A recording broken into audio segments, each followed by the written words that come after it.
As far as the eye can see, there is nothing but tall stalks of green grass. You enter it from the road, a road you'll likely never see again. You walk through it and it never stops. You look behind you and the road is gone, as are any tracks you've made. Suddenly the sun is on your right, when you could have sworn it had been on your left. As the voices that lured you in simultaneously sound closer and farther away, it dawns on you. You've been taken by the grass, just as the others, and you will never leave its grasp. Today's episode focuses on a Netflix original based on the novella by Stephen King and his son Joe Hill, a film that came and went, but is creepy enough that we believe it worth a full episode. I'm Connor Eyzaguirre. And I'm Austin Johnson. And welcome to Filmgazm.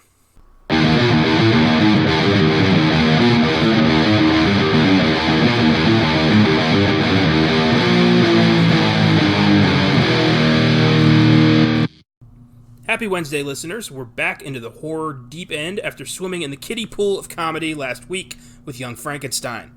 Hope you had as much fun with that one as we did.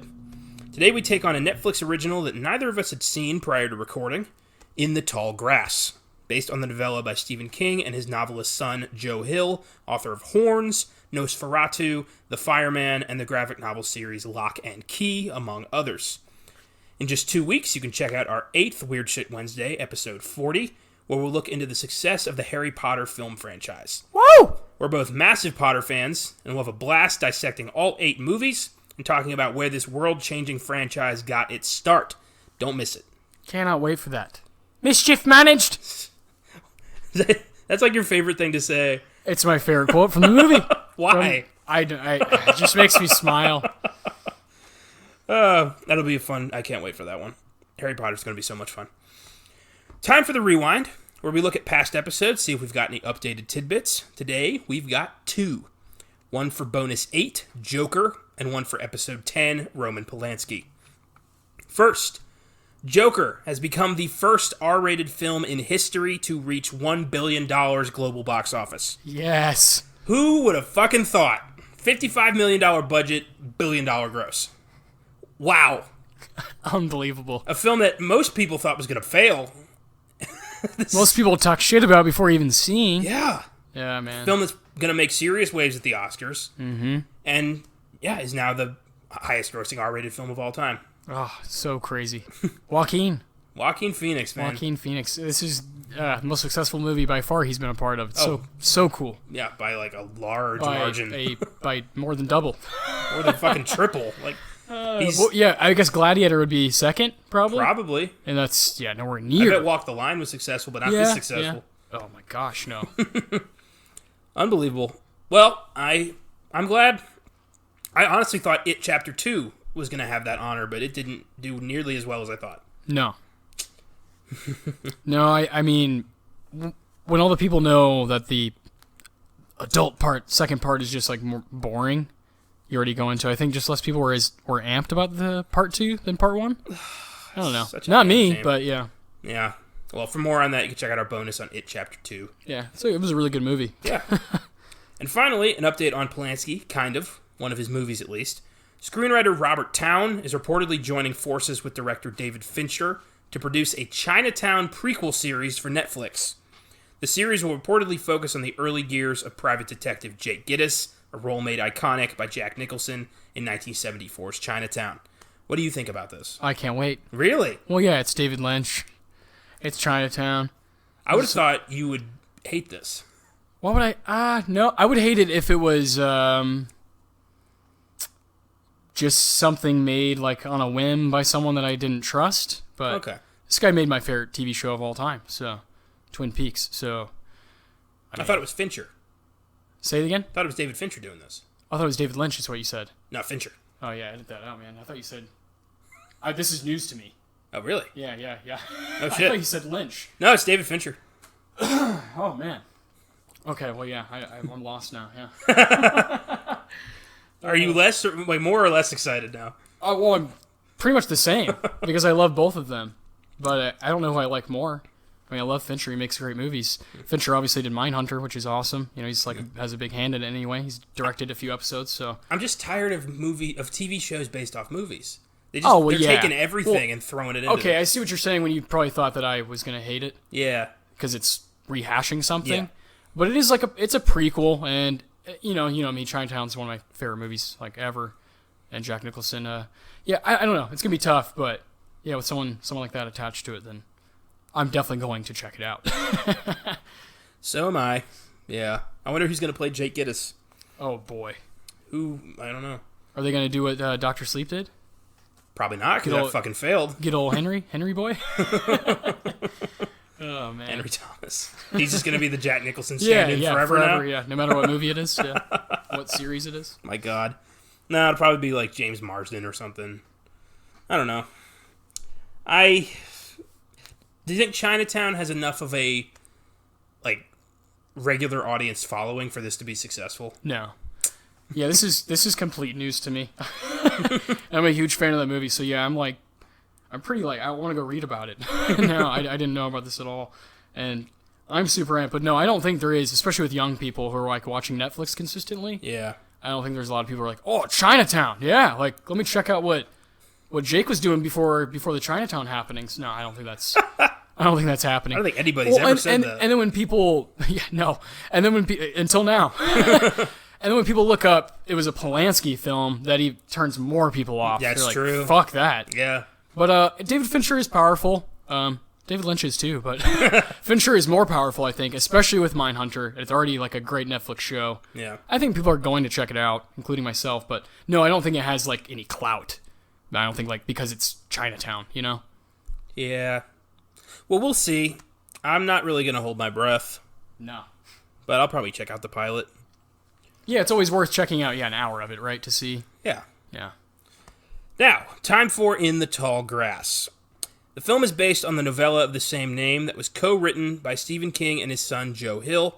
The novella has been available exclusively as an ebook and audiobook since its release in 2012, and it was originally published in Esquire magazine in 2 parts.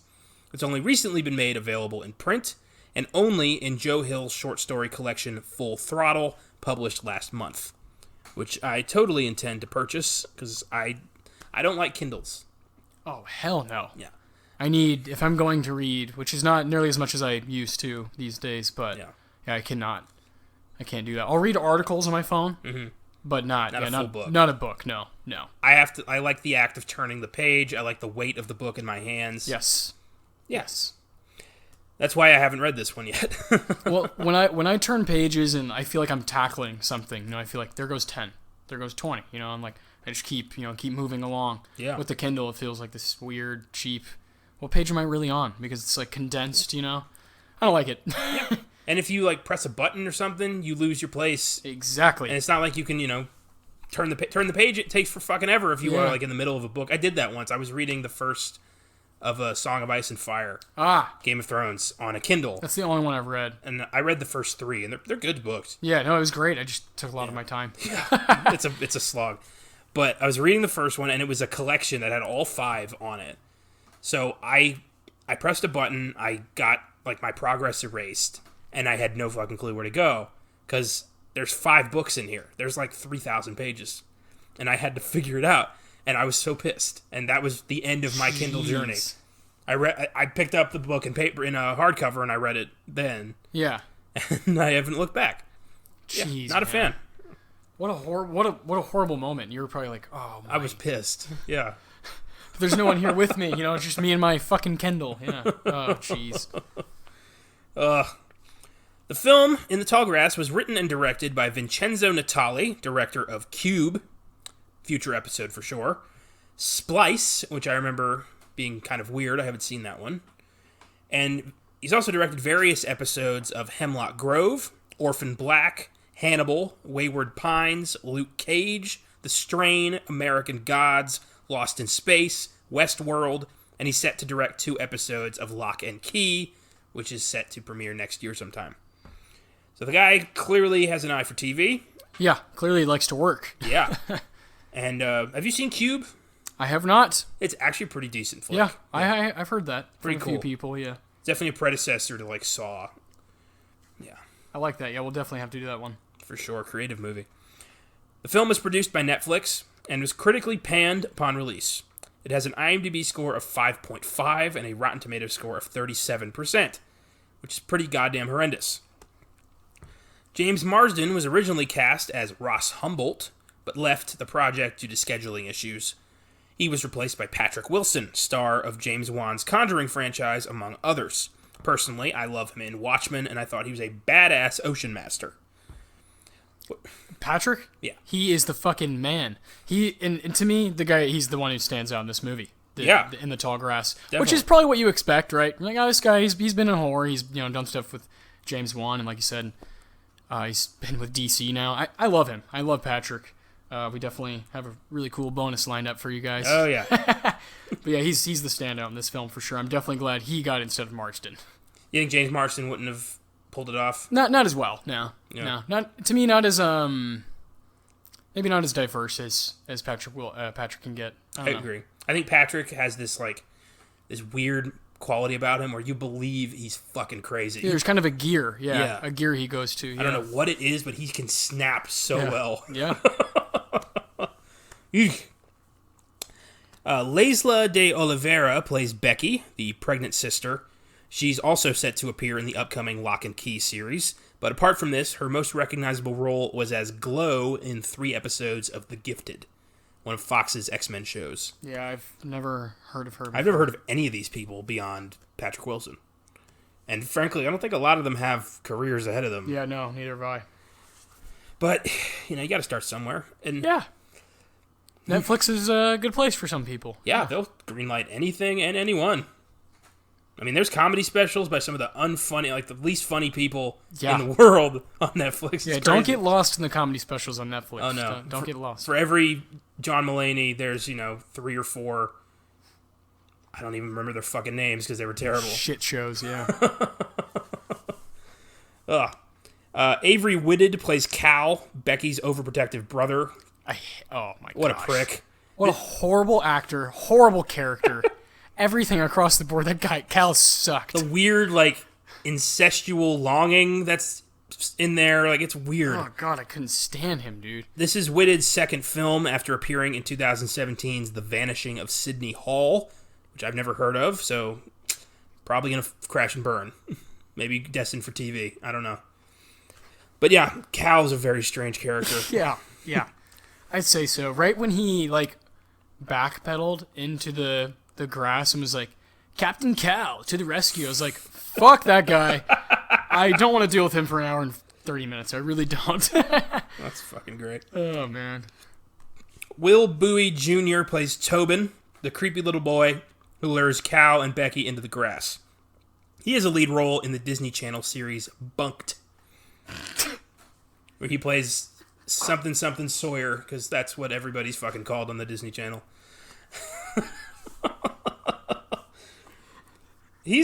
Tobin's a weird character. Yeah, I'd say so. He's almost like the spirit of the spirit of the grass or some shit. It's hard to explain. It's hard. I don't want to be hard on a kid actor, but he's not good. He's not good. It's totally okay to be hard on a kid actor because there are really good kid actors out there. That's true. There's been kid actors up for Oscars and stuff. Jacob Tremblay. I was just going to say Jacob Tremblay. Sleep, who's great in everything he's been in that I've seen. And my gosh, just right again from the get-go, just when he's yelling out, I'm like, oh no, don't believe it. Well, there's so many weird moments, Help! when Tobin runs into Cal and he's like, it's easier to find things when they're dead or something like that. Just casually holding a dead bird, and that's never explained. Whatever the fuck was up with that? I don't like in horror movies when they just use these tropes that have been done, and are worn out, not original. And but there's no rhyme or reason to them. Yeah. I don't know, just kind of. I expect more from Stephen King adaptations. Yes, agreed. And his work is actually surprisingly devoid of tropes. Yeah, he avoids them. Exactly. This is why I was just kind of really, this Tobin character, really? He's just he's going to have those kind of creepy one-liners and he's monotone, really? But then that's just part of it. The rest of the movie, he's a normal kid. Yeah. Well, yeah, we'll get into the whole time loop thing, yeah. Harrison Gilbertson plays Travis, Becky's ex-boyfriend who goes searching for her months after her disappearance. Gilbertson previously appeared in Need for Speed, Upgrade, and the 2018 Amazon miniseries Picnic at Hanging Rock. And I really liked Upgrade. Oh, I love Upgrade. Yeah, that was a I think brilliant we film. need to do Upgrade as an episode. That was a cool movie. It's a very good movie. But Need for Speed, nah. Oh my gosh. Not Did gonna you bother. see it? No, I never played the game, so I didn't fucking bother. Well, I played the games, like the arcade ones, but fuck that. Are you kidding me? We had just watched Aaron Paul be Jesse Pinkman for 5 years. No, I'm good. I don't need to see him in a car. No thanks. Did you think Gilbertson was... What do you think of his performance? I thought he was decent. He's fine, yeah. But he's kind of every ex-boyfriend in every horror movie. Yes. Again, not like original, same trope as usual. Yeah. Just like, oh, okay. He's just like kind of like, I made mistakes, but like, I'm here to explain. Yeah. Yeah. Okay. Every time. Yeah, every time there's these shitty-ass boyfriends. Oh, man. Finally, Rachel Wilson plays Natalie, Tobin's mother, and the one character we never really get to be around at all. No, I don't even know what her face looks like, to be honest. Wilson has 101 credits to her name, and the only ones I recognize are Saw, the final chapter, yes, and Austin Powers, The Spy Who Shagged Me, but I don't remember her in either one. Both awesome movies, just for very different reasons. Yeah, very different reasons. Yeah. But she was in so much that I've never fucking heard of. It's amazing. Sometimes you'll get on IMDb and you'll see their credits. And you'll be, what? It's actually kind of amazing. How? She's tried so hard at not being famous. It's very strange. As just being one of those people in movies? Yeah. It's weird. She's got like the Hollywood career equivalent of like a Foot Locker manager. Like, yeah, you're a little bit better than most people, but you're still the manager of a Foot Locker. Yeah. You're still wearing that goddamn referee uniform. And there's really not much to talk about in regards to the cast or the production. Oh, no. This just kind of happened overnight. The trailer was released weeks before the movie was dropped on Netflix, and nobody liked it. No. Case closed. And there would be no poster or whatever if it weren't for Patrick Wilson. Or Stephen King. Yeah, exactly. Yeah. Like Patrick Wilson kind of saves this movie from being just pure shit. Yeah, from just falling on the backlog of Netflix's horror movies. Yeah, which is a very vast and deep, long list. It's like the fucking Mariana Trench of bad horror movies. Yeah, it's just never ending. I praise folks out there who just kind of go out on a limb and watch those just for fun. I can't really do that. I don't have time. I can't either. I don't have time. I used to do that, but I got burned so many times, I started being a little more selective. Yeah. You're like, I've been cheated on one too many times now. I can't do this again. I'm ready to... I can't open my heart to another bad movie. I just can't do it. Yeah. It's tough. It's tough. But there's been a couple of times where I've been like really surprised. Like, you ever see They're Watching? No, I haven't. That movie, critically panned, like 30%, one of the most brilliant horror films I've ever seen. That's awesome. So creepy. It was a found footage movie dealing with witchcraft. Oh, right on. Really smart, really cool, a little funny.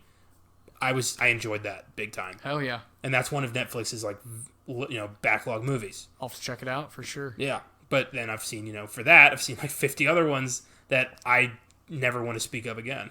Yeah. So we're going to try our best to take you through the plot of this movie, see if we can't milk a discussion out of this weak-ass movie. And we'll do our best, but no promises. So let's get into the plot of In the Tall Grass. We start out in the tall grass. The worst scene of the fucking movie with fucking Cal, the brother, just shut up, dude. Just shut up and drive, man. Oh, he's so annoying. Anyway, take it away. Becky and Cal, siblings, traveling to San Diego. Becky is 6 months pregnant. She's going to give up her baby for adoption. All you know is Dad's not in the picture because he got cold feet. And Cal is very overprotective, to an annoying degree. And she wants to tell him to fuck off, but she can't because he's, her brother, and he's kind of all she's got right now. If you watch this movie with no sound, you would think they're definitely in a relationship. I thought so for a long time. I actually did kind of too until I started paying attention. Because at first I was like, man, I don't know if I'm ready to watch this because I saw what it got, the ratings, and it's hard to go into stuff open-minded, but this is not a good scene. I didn't think that he was her brother. I thought he was her, nice guy best friend waiting for an opening. There you go. Okay. That's what I thought There it you was go. until she said, "Can you help me find my brother?" And then I'm like, "Oh, that's okay. That's weird then." That's a weird way to write that guy. Weird intro to the movie there. Yeah. They stop outside an old church so Becky can puke, motion sickness, and probably nerves. And they hear a young boy calling for help in this giant field of grass, like very tall grass. Imagine that.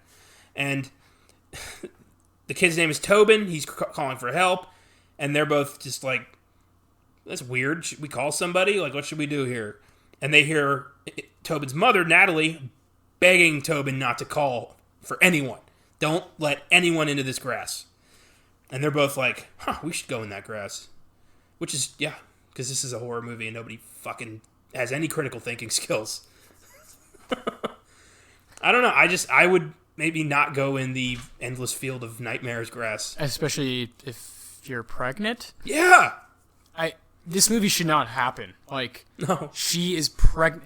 It's 6 months pregnant, not just like a few weeks, or a couple months. No, 6 months. Like, she's 2/3 of the way through. Rational people would just drive right past that shit. I'm going to sit back down in this comfortable car because that's what I should And call do. the police and say, hey, there's a kid lost in the grass here. My name? Hang up. And then leave.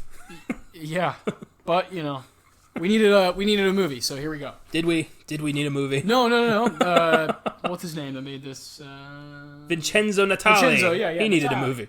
No, he needed to make it, yeah. So, they're concerned. They enter the grass one at a time and are quickly separated. And they start realizing that there's something weird about this grass. Their position is changing. Everyone sounds close, but also far away. They look like, they jump up in the air to see how close they are, and they're right in front of each other, but they can't see each other in the grass. And I'll admit, this was creepy. Very. Yeah. It's like extremely unsettling watching, especially Becky. Yeah. Watching her, when she says, we're going to jump, and they both jump, it's like slow motion, and she sees him, and then she doesn't see him, and then she's just like, all right, let's just get to the road. Yeah. And you're just like, oh, It's a fuck. freaky idea of just being trapped in a maze. I could go for a movie about, that, just to confine, in the maze, no explanations, no rhyme or reason, just a killer in there with this maze that makes no sense. I'm fine with that. Watch Cube. Oh, sweet. Awesome. It's that, exactly. Well, like Almost. the ending of The Shining. It's Yeah. this is great. This maze, and this guy's just fucking insane, trying to kill a kid. This is insane. This is very scary. Yeah. I'm down with that. And, it is a good rebound off of that, horrible dialogue at the beginning of the movie. So, it's a creepy scene. Yeah. Especially once it starts getting dark and they're still trapped in the grass and they're both like, what the fuck's going on? Starting to sweat, stepping in mud and Yeah. shit. Yeah. And Cal stumbles into Tobin, the boy, holding a dead crow, claims it's easier to find things once they're dead, because the grass doesn't move dead things. And I think before that he finds the dead dog. Freddy, I think his name was. Freddy. That was creepy. You don't see a lot of dead dogs in movies, no. especially not like that. Fuck. And Becky runs into Tobin's father, Ross Humboldt. It's the name, real estate's the game. Patrick Wilson. I'd buy a house in Patrick Wilson. Hell yeah. He'd kill me in it, but But hey, he'd get that sale. and Ross tells it look, how long have you been here? And Ross is like, it's just weird. You got to trust me on this. Becky says who are you? And he's like, oh, you don't know me from Adam. I get it. He gives off creepy vibes immediately. Yeah, he's talking almost too much, and he's too calm. Yeah. So you're immediately like, all right, Patrick Wilson's a fucker. Yeah, all right, here we go. He's too calm. And that's when I kind of got into it. I was like, all right, cool, here we go. Wilson's gonna be weird. Oof. So Becky and Ross start walking, and they get separated pretty quickly. And Tobin leads Cal to an ancient rock in the field, encourages him to touch it. So, in regards to later in the movie, why is Tobin encouraging Cal to touch the rock? No idea. I thought about that immediately, and I was like, I don't know. The loops don't make sense. It's only a loop if it all happens the same way. Yes. Nothing happens the same way. No. It's very hard to understand. I need someone to explain it to me. Yeah. I gotta read the story. Maybe this all makes sense if you read the story. But that's just like, that sucks for people who are like, aren't gonna read it, Yeah. and just have this movie that's like, well, all right. Well, I heard that a lot of the problems that people had with this movie is it stretches the story to like the nth degree to fit the runtime. So they added a bunch of shit. That's what I'm saying. I'd Yeah. rather have like a confined. That's the best horrors, when it's just less simple. is more. Yes, we always say that here on Yeah, Filmgazm. less is more. Less is more. Do what Spielberg did with Jaws. Yes. It's the exact opposite of how Hollywood thinks. More is more. Well, like, we're going to talk about Harry Potter soon, in a couple weeks. Voldemort isn't shown, like, his full form isn't shown till the fucking fourth movie, at the end of the fourth movie. That's insane, you know? And I don't know, there's just, like, time and time again, we've seen, like, big movies do this, like, successful stuff. Just do that. Well, Even if you're just a Netflix film, just do that. Like, it's clearly a good formula. The first three movies are all about the overarching menace of Voldemort, what he did, what he possibly could do. Yeah, what he's capable, what he thinks. Yeah. He nearly comes back to life in the first two movies. Yeah. Barely trying. Mm-hmm. And the third movie is, his servants come to kill. So it's brilliant how well J.K. sets up Voldemort. Oh yeah, it's probably my favorite thing she did with those books. Oh, for sure. Is setting that villain up. Yeah. And that's a little tease for our Weird Shit Wednesday in 2 weeks. Yeah, sorry. I was just thinking of like big ways that, like in recent, in film, like when you do that, it's just effective. It can just be really effective if you kind of take the scare and kind of like confine it. I don't know. Very true. So they're in the. Tobin wants Cal to touch this giant rock, possibly some kind of alien thing, some kind of ancient, like Native American thing. It's never really made too clear. And they're interrupted by Becky's scream as she's attacked by something. We don't see what attacks her. I think if we pause it, we could see her. It kind of looked like Natalie. It definitely does. But that makes no fucking sense. Nope.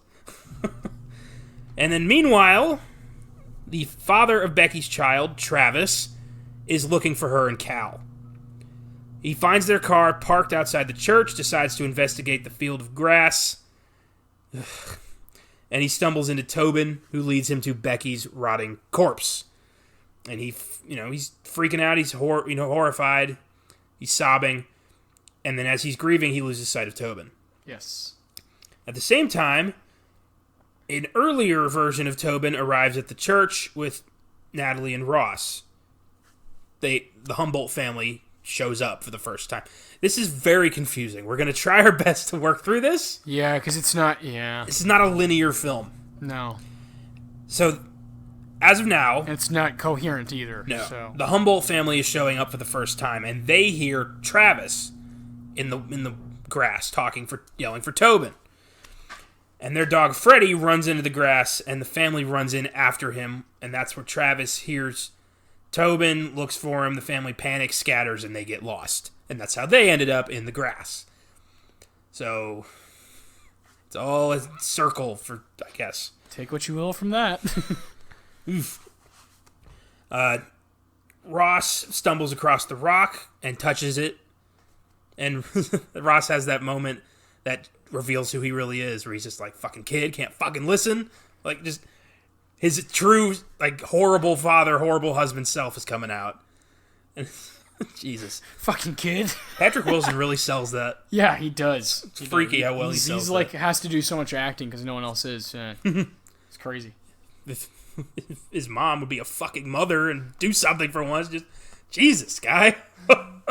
What's your deal, man? Oh my god. So they where was I? Ross touches the rock. Morning comes, and it shows that Becky and Cal enter the grass investigating Tobin.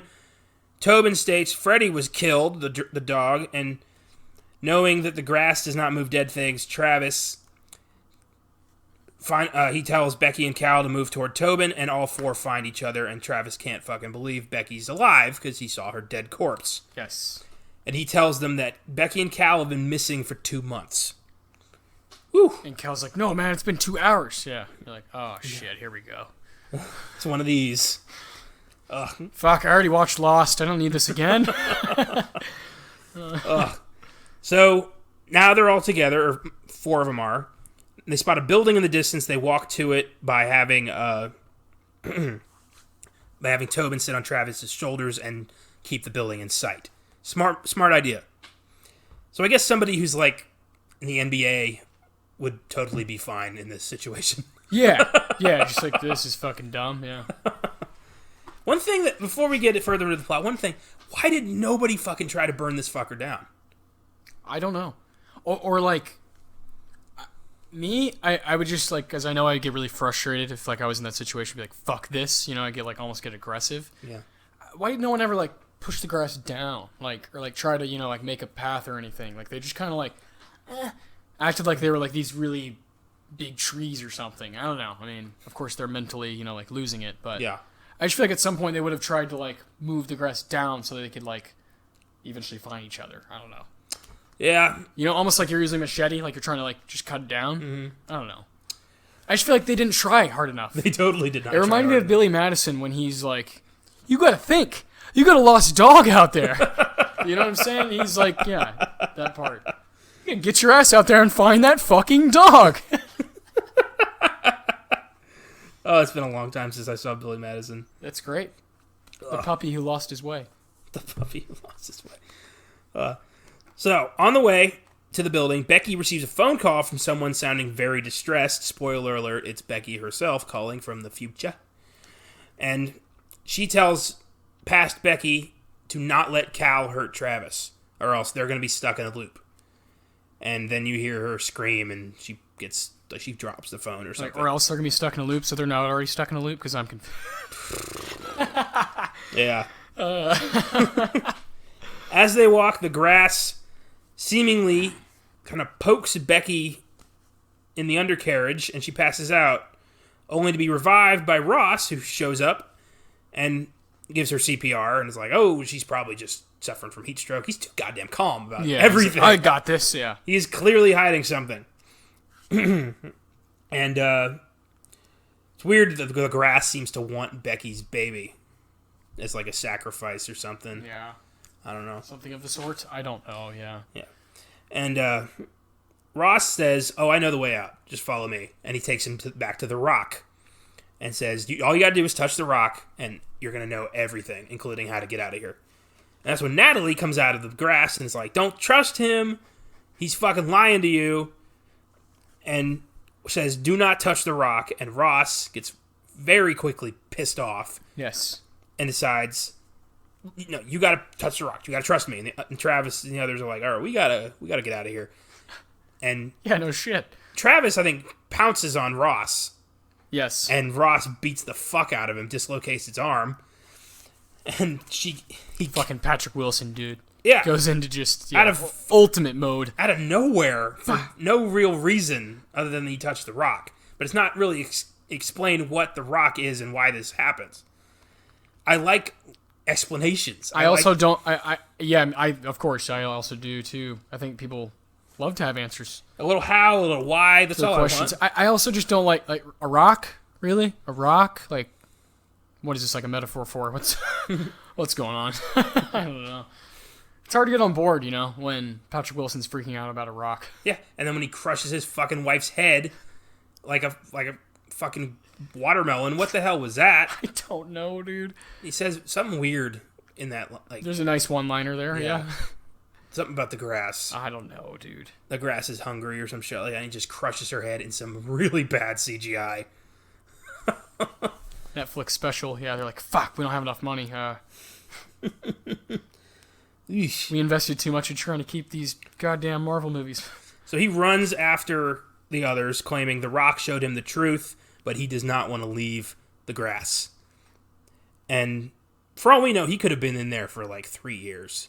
Like, who knows? Yeah. Because they don't tell us.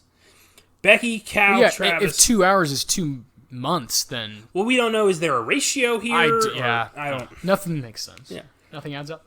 Becky, Cal, Travis, and Tobin reach the abandoned building, and it's like a bowling alley in the middle of this field, which is kind of odd. And while scouting, Travis and Cal see that Freddy has managed to escape the field through a hole that leads to the road. And before this, Travis and Cal have it out. Cal finally says, like, he abandoned you. Are we just going to forget about that? Yeah. Like, that's important right now. Yeah, like, this asshole. You are trapped in a endless field of evil grass with Psycho Night Owl chasing you down. Well, man, it's a 9 out of 10 on the tension scale, so he's going to lash out, you know? Because, yeah, I would have tried to figure... Well done. I would have tried to figure that shit out earlier. Like, fuck this guy, he shouldn't be with us. But now you're gonna bring it up? Like when no man, like we don't have time for that. Strength in numbers. Horrible horror movie characters. Yeah. And then Travis is like, I made a mistake and I still love you. And like really guys? And he's not a good actor, so no. And he says like in those moments anyway. He has that fight with Cal where he's like, you just know I'm not good enough for your little sister because you really want to fuck her. Like, wow, okay. So there's incest going on. What's going on? What's happening? We don't have time to unpack all of that. I still want to know what's going on with The Rock. Can we stop talking about incest? Yeah. Fucking hell. And then they start fighting, and then Patrick Wilson starts hitting on the door, and they break out of it immediately, and are like, let's go! It's such a useless scene. And on the roof, when they see the dog escape, Cal drops Travis off the fucking roof. And he falls, seemingly to his death. Tobin witnesses this, flees into the field, when Ross follows him to the roof, singing, is he singing Creedence here again? Yes. Yeah. Yes. Midnight Special. Fantastic. Patrick Wilson, not a bad singer. No. Yeah, he can. Conjuring 2, he did some Elvis. Like, yeah, he's good. Pretty good. Yeah. Hey. Let's get him like a platform like a Star is Born. Let's see what happens. Oh hell yeah, he could do like a biopic of somebody. Ooh. He could. There's got to be someone, out there that he looks like. I don't know. We'll figure that out. Yeah. We'll be in touch, Patrick. Maybe like a... Damn, I would have said like Johnny Cash, but he's already done a good Johnny Cash movie. Yeah. We'll see. So he's chasing him around. Midnight Special, by the way, is like forever going to be associated with Twilight Zone the movie. Yeah. I'll never see it as anything else. 100%. Just you want to see something really scary? Like, God, fucking damn it. Every time. I know it's coming, but Jesus. But it's still... We're going to do that movie in the future. Most definitely. Highly underrated flick. And Becky refuses to leave Travis, goes back. Cal is like, you got to forget about that asshole. And Becky's like, what did you do? And before he can answer, Ross shows up, starts strangling Cal. And that's when it's revealed they're in a time loop, permanently hunted by an insane Ross in the grass, which is not at all the vibe I got from what the time loop is supposed to be. Who fucking knows, man? I know. We're actually finding out there's a lot more problems with this movie as we talk about it. Yes, we are. And it's affecting the score I'm going to give it. Me too, God damn it. So Travis has survived the fall, because this is a movie and we need that resolution.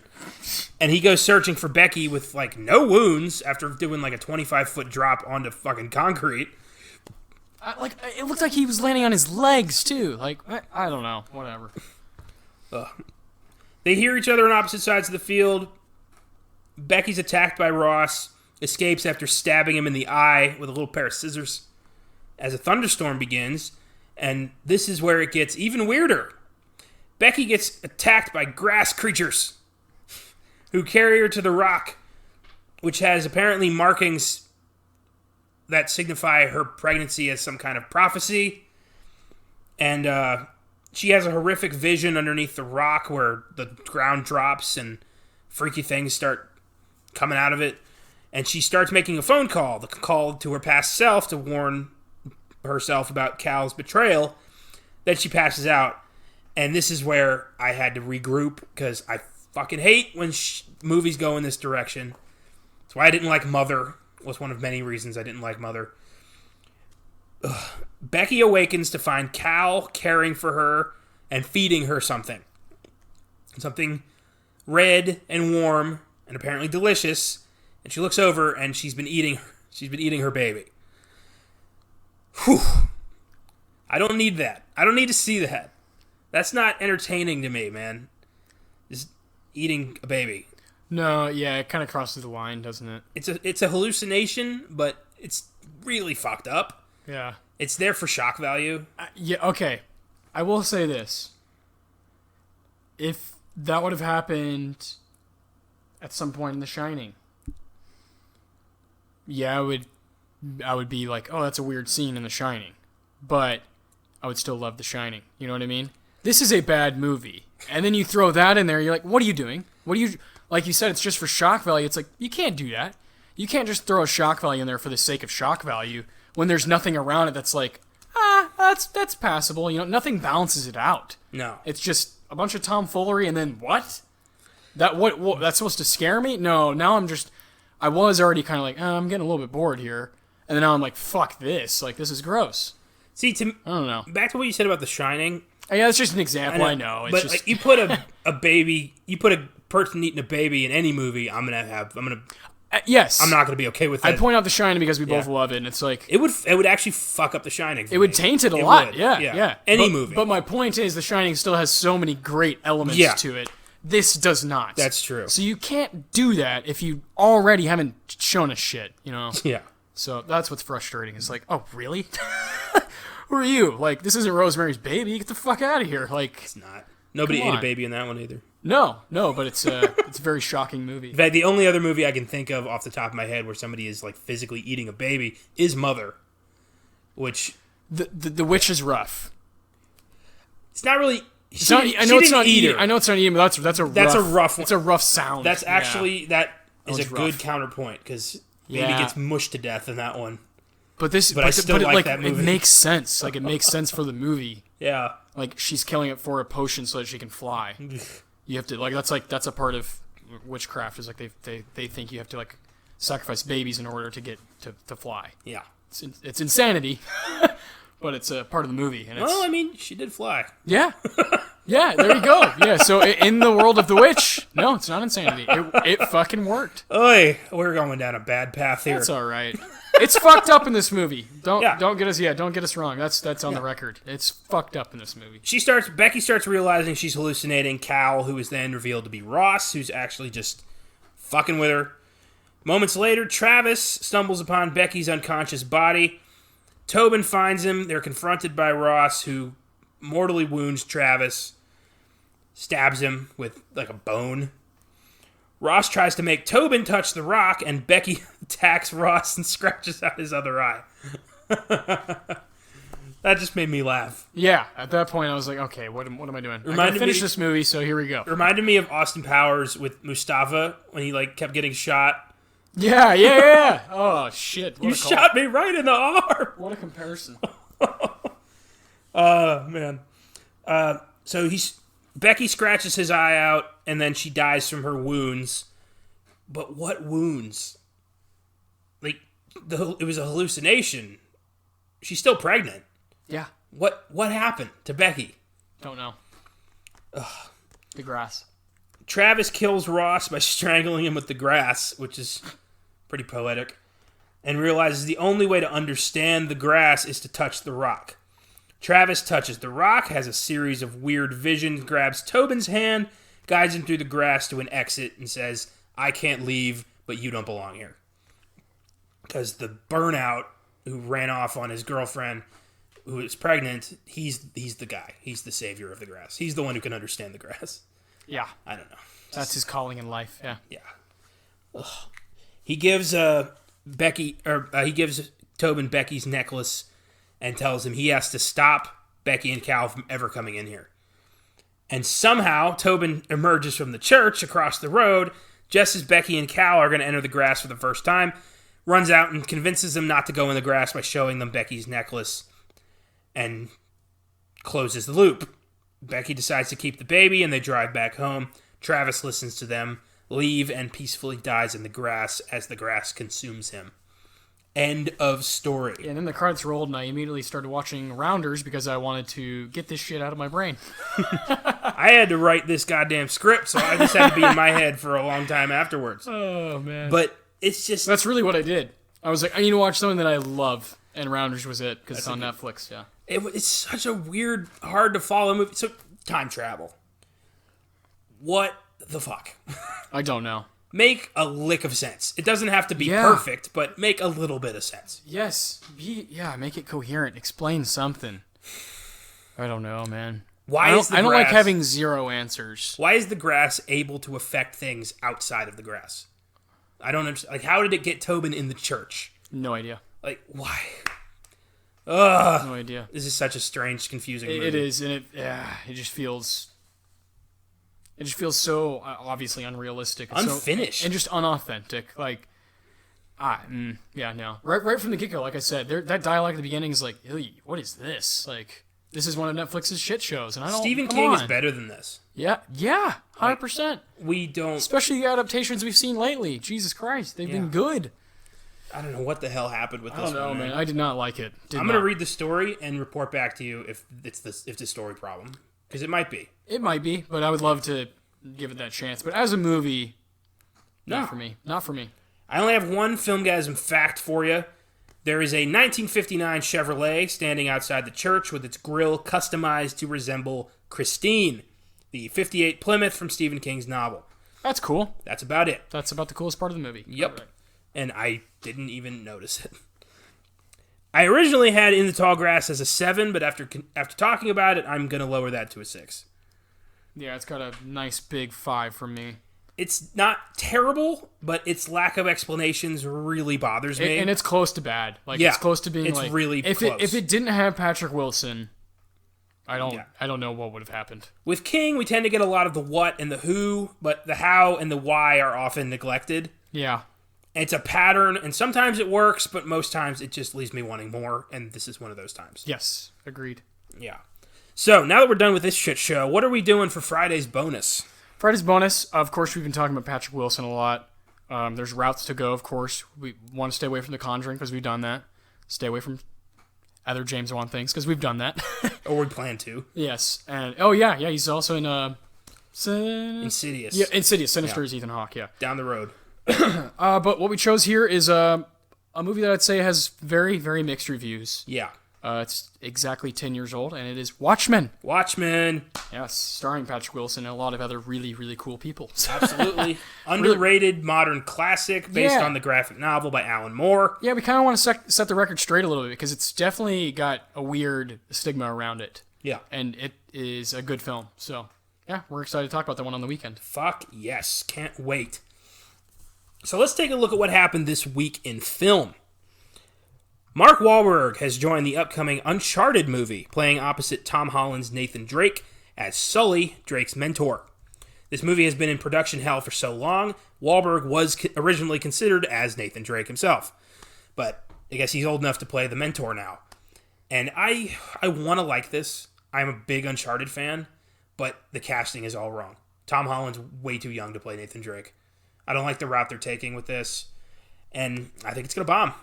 Again, just like every other video game movie that's not Resident Evil. Yeah, I don't think it's going to do, like, good. I don't know. Maybe I feel like kids love him. You know, Tom Holland. They do. So maybe they'll go check it out. He's a box office draw. What's it going to be rated, do you think? PG-13. Maybe PG even. Yeah, maybe they'll figure that out. I don't know. I liked the game. It's a good game, yeah. But they're not doing that. They're doing exactly what they did with Assassin's Creed. They're taking the source material, smashing it against the wall, and making their own thing out of it. Yeah, that had fucking Fassbender, so. Yeah, that was Michael Fassbender, Marion Cotillard, Jeremy Irons, Brendan Gleeson, directed by Justin Kurzel, who just did Macbeth. How did that fail? That was fucking brilliant cast. And, what a disaster. Assassin's Creed. Ugh. Video game movies, man. What is going on? I don't know. They just can't do it. No. That'd be a fun one. What's the best? The best for me? Fucking Doom. Because it's so ridiculous. I like Tomb Raider, Angelina Jolie. I've never seen... I saw the Alicia Vikander one. I thought that was good. I've never seen the Angelina Jolie I love... Yeah, those are fun. Yeah. No, I say love too much. I don't love them, but they're good. I have the same deal with video game movies that I do with book movies. Is I try to see them if I've read the book or seen the or played the game. Yeah. And I've never played Tomb Raider, so I never bothered with the movie. Fair enough. I was a big Doom fan, so I saw that and I was like, "This is stupid, but it's cool." Semper Fi, motherfucker. That's faithful to the core. Fantastic. Such a ridiculous movie. We're going to do that as an episode in the future for sure. It's going to be a fun one. Next up, Eddie Murphy is set to finally begin production on Beverly Hills Cop 4 for Netflix. Took him 30 years. And the Dolomite success and all that. And I don't think it's going to work. No, probably not. Belated sequels rarely pull it off. Probably should have quit while he was ahead. Yeah. With the Dolomite and the SNL thing happening in December. Yeah. We got Coming to America 2 next year, which I want to like, but I'm not holding my breath. We'll see, yeah. Next up, Dwayne Johnson has finally confirmed the long-awaited Black Adam movie for 2021, with Johnson starring as Black Adam, the arch-nemesis of Shazam. He's getting his own movie for some reason. They've had this greenlit for 6-7 years now. They're finally doing it. Because The Rock. Yeah. It's going to make a lot of money. I don't know. Even if it's Black Adam, it's going to make money. Yeah. It's The Rock, man. His movies always do fine. They do. Right? Didn't Rampage do fine? Yeah. It did fine. So even that. Skyscraper, that did all right. Yeah. I think they always profit. But Black Adam, of all characters to get their own movie, why him? I don't know. He's fun to play with on Injustice. I don't know anything about Black Adam. Yeah, no, I don't know anything either. I just play with him on the video game. Next up, this one's really cool. Nicolas Cage is set to portray himself in the upcoming meta movie, The Unbearable Weight of Massive Talent. Apparently, it's a role that was sought after by many actors, and Cage had to fight for it. So this could be the long-awaited comeback.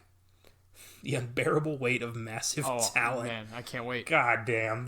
Can't wait. This is going to be so bizarrely self-indulgent. It's going to be ridiculous. I'm in. 100%. Oh, yeah, of course. Yeah, I'm all in. Oh, my God. This one pissed me off. The upcoming Kingsman prequel, The King's Man, has been pushed from February 2020 to September 2020. The reason has not been disclosed. The fuck? Yeah. Not coming out till September. Not good, Bob. What are they thinking? They're going to compete for some Oscars? Fuck it. I don't know. It was I was really looking forward to that for the early year. Yeah. Something to look forward to, in the first few months. God damn it. Can't have anything.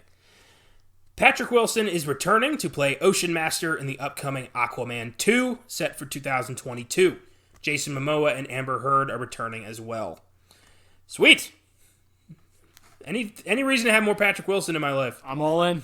Love the guy. And his turn as Ocean Master fucking ruled. Yeah, he's my favorite character in the whole movie. Ugh, fuck yeah. So great. Finally, and I think you're going to like this one if you haven't heard this already, Roma is set to become the first Netflix original to get a Blu-ray release. How about that? After being selected to join the Criterion Collection in February 2020. That makes sense. Okay. The Blu-ray includes a sea of bonus features not available on the Netflix release. I will be buying that Several right away. documentaries, trailers, and all sorts of stuff. I'm in. Commentary. Yeah, I figured you'd be into that. I'll be there to pick it up, yes. Yeah, Netflix movies tend to not, they've never gotten a DVD release, but this is the first time. I guess also the people wouldn't know quite how we feel about Roma here on the podcast because we started after it came out and after the Oscars last year. So we did do the first Filmgazm Awards. That was a YouTube exclusive last year. Yes. And as a special treat, we will be re-releasing that for the iTunes people. It was fun. Early next year. Yeah, that was a lot of fun. Yeah. And Roma, we talked about being one of the best movies of the year. We talked about Alfonso Cuarón being maybe the best director. Yeah, we love that one. It's great. Roma was a very interesting movie. Oh, yeah.